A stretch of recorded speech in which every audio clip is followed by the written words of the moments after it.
মাজত আৰু কেইটামান দিন আহি আছে নলবাৰীৰ ৮২ সংখ্যক শিলগোসানী সভা মহোৎসৱ।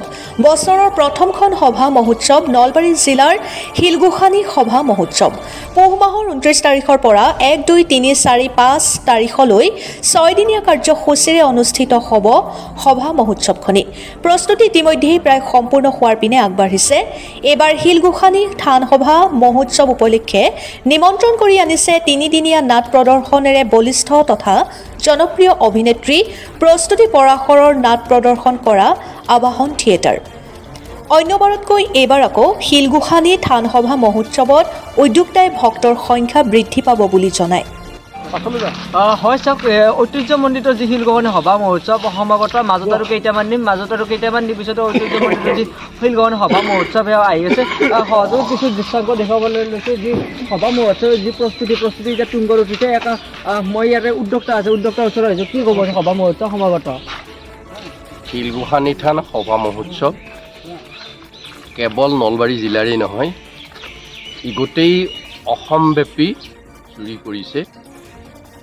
কৃষকৰ খেতি চপোৱাৰ পিছত ভোগালী বিহুক সামাজিকভাৱে শ্ৰী শ্ৰী লক্ষ্মী মন্দিৰৰ সৌজন্যত যি সভাৰ সৃষ্টি হৈছিল, সেই সভা আজি দিনক দিনে সকলোৰে মুখত ল'ৰা ছোৱালীৰ মোবাইলেই হওক কিবাই হওক এইবিলাকত বহলভাৱে প্ৰচাৰিত হোৱাই নহয়, তাৰ বাস্তৱিক দিশটো ইয়াত জাজল্যমান হৈ উঠিছে। ইয়াৰ উদ্যোক্তাসকলে যিটো পদ্ধতিত আজি মন্দিৰ নিৰ্মাণ কৰিলে, তেওঁলোকক এই চেগতে ইয়াৰ বিভিন্ন কাৰ্যত তেওঁলোকে যিটো নিজৰ ঘৰৰ কামৰ দৰে কামখিনি কৰি আগবাঢ়ি আহিছে, এই চেগতে মই তেওঁলোকক ভোগালী বিহুৰ আগতীয়াকৈ শুভেচ্ছা যাচিছোঁ। শিলগোসানী থান সভা বুলি ক'লে মোৰ এতিয়া ৭০ বছৰ বয়সতো মই যেনেকৈ উপলব্ধি কৰিছোঁ, ৫ বছৰীয়া ল'ৰাটোৰ আৰু আনন্দ কেনেকুৱা হ'ব এই কথাটো নকলেও হ'ব। আৰু ইয়াৰ যিখিনি ইনফ্ৰাষ্ট্ৰাকচাৰৰ ক্ষেত্ৰত ইয়াৰ ডেকাচামে, বিশেষকৈ ডেকাচামে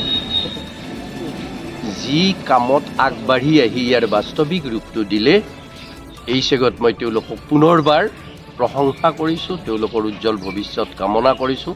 আহক অহা ১৪ তাৰিখৰ পৰা ১৯ তাৰিখলৈকে শিলগোসানী থান সভা আমি শিলগোসানী থানৰ সভা আমি উদযাপন কৰোঁ। পাহৰি নাযাব, যোৱা বছৰৰ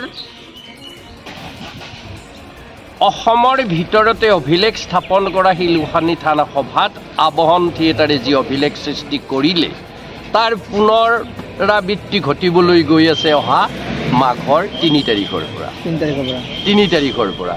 আমি ইতিমধ্যে প্ৰথম দৰ্শনীৰ প্ৰথম দিনৰ কাৰ্যসূচীৰ প্ৰথম দৰ্শনীৰ ইতিমধ্যে চেকা চেৰেকাকৈ কেইটামান দিশত নথকা নহয়। আমি দ্বিতীয় দৰ্শনীৰ প্ৰস্তুতিত এতিয়া আমাৰ ডেকাচামে লাগি আছে। আহক সকলোৱে আমাৰ অসমৰ আগশাৰীৰ থিয়েটাৰ আবাহন থিয়েটাৰৰ নাট্যাভিনয় আমি উপভোগ কৰোঁ। সকলোৰে শ্ৰীবৃদ্ধি হওক। আগত ভোগালী বিহুত সকলোৱে আমাৰ শিলগোসানী থানৰ সভালৈ শুভেচ্ছা আগবঢ়াওক। এইখিনি কৈয়েই মই মোৰ কথাখিনি শেষ কৰিছোঁ। ধন্যবাদ।